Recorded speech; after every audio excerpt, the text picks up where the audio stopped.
సరూర్ నగర్లో భర్త హత్య కేసు సంచలనం. నాగర్ కర్నూలు జిల్లా ఊర్గొండ మండలం మాదారం గ్రామానికి చెందిన శేఖర్తో చిట్టికి 2009లో వివాహం జరిగింది. కాగా వీరికి ఒక కూతురు, ఒక కుమారుడు ఉన్నారు. హత్య జరిగిన రోజు కుమారుడిని వినాయకుడి దగ్గర పడుకోమని పంపించిన చిట్టి. కొద్ది కాలం క్రితమే భార్య చిట్టికి పరిచయమైన ప్రియుడు హరీష్. ఈ పరిచయం వివాహేతర సంబంధానికి దారితీయడంతో భార్య చిట్టిని మందలించిన భర్త శేఖర్.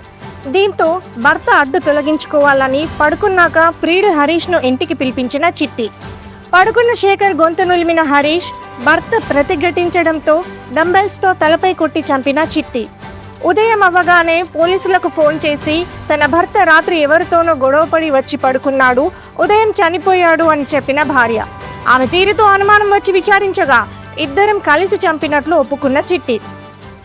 మరిన్ని ఆసక్తికరమైన వార్తల కోసం SK న్యూస్ గ్లోబల్ ఛానల్ని సబ్స్క్రైబ్ చేసి బెల్ ఐకాన్ క్లిక్ చేయండి.